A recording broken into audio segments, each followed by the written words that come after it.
Hoje a gente vai mergulhar em uma das passagens mais intensas e, sinceramente, mais sóbrias de toda a Bíblia. Levítico capítulo 10. É uma história que explora aquela linha tênue e perigosa entre a glória de Deus e o seu juízo. Vamos começar com uma pergunta que está bem no coração dessa história. E se, na busca sincera por adorar, alguém pudesse cometer um erro fatal? Isso não é uma pergunta hipotética, não. Foi exatamente o que aconteceu aqui. Para a gente entender o peso de Levítico 10, a gente precisa voltar só um capítulo. Levítico 9 foi o auge, sabe? O clímax da consagração dos sacerdotes, o momento de pura glória divina. Mas a transição para o capítulo 10, nossa, é abrupta, é chocante e é muito trágica. E aqui a gente vê essa mudança de uma forma muito clara.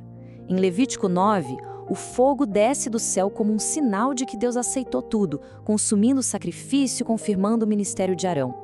Já em Levítico 10, o fogo de Deus aparece de novo, mas dessa vez não para aprovar, e sim para executar juízo. O mesmo fogo com propósitos radicalmente opostos. Ok, vamos entender isso melhor. No centro de toda essa tragédia estão Nadab e Abiú, os filhos mais velhos de Arão, o sumo sacerdote. Eles estavam ali, no auge do seu chamado, no início de tudo, mas uma única atitude, uma só, mudou o destino deles para sempre.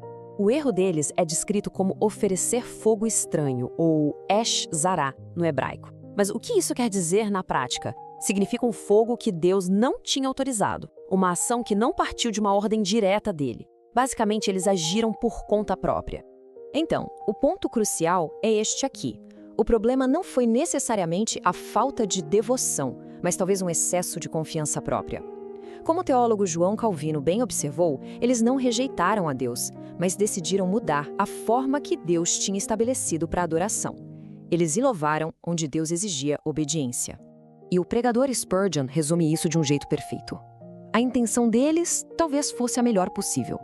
O ato, aos nossos olhos, poderia até parecer um ato de devoção, mas era uma criatividade que ignorava a ordem direta de Deus.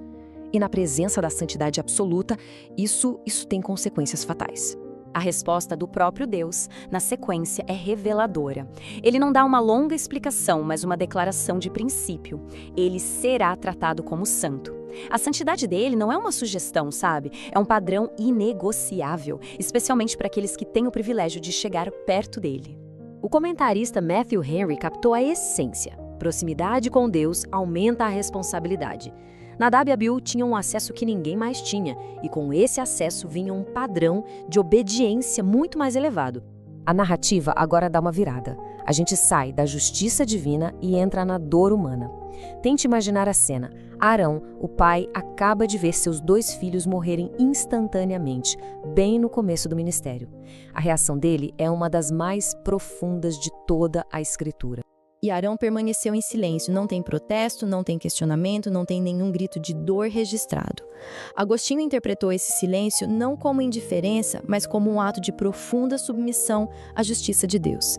É a confiança de um coração que está em pedaços, mesmo sem entender absolutamente nada. E essa história, tão antiga, joga uma pergunta muito moderna no nosso colo.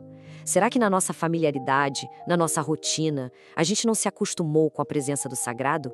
O erro de Nadab e Abiú talvez não tenha sido uma rebelião declarada, mas algo muito mais sutil, um relaxamento, um excesso de informalidade. O perigo da familiaridade é justamente esse. É quando a presença de Deus vira rotina, a adoração fica no automático e a obediência vira só um detalhe. A história de Levítico 10 é pesada, a gente sabe, e ela deixa a gente com uma tensão no ar. Como é que um ser humano tão falho pode se aproximar de um Deus que é perfeitamente santo? A resposta, felizmente, não está no nosso esforço, mas numa provisão do próprio Deus. Esse capítulo escancara um problema fundamental da nossa condição. O sacerdócio humano, mesmo o mais dedicado, é falho. Nossos próprios esforços para adorar podem estar manchados pelo erro. E esse erro cria uma barreira gigantesca entre nós e um Deus santo. E é aqui que a gente vê o contraste mais glorioso de todos, onde Nadab e Abiú, como sacerdotes humanos, falharam. Jesus Cristo, como nosso perfeito sumo sacerdote, foi totalmente bem-sucedido. A oferta deles era imperfeita e levou à morte. O sacrifício de Cristo foi perfeito e nos oferece vida eterna. A lição central de Levítico 10 continua de pé. A santidade de Deus é de outra categoria. Ele não pode ser colocado nas nossas caixinhas ou ser abordado segundo os nossos termos. Os caminhos e os pensamentos dele são infinitamente mais altos que os nossos. E a lição final é esta: Deus não se tornou menos santo. Sua natureza é imutável. O que mudou, para nossa sorte, foi o caminho até ele.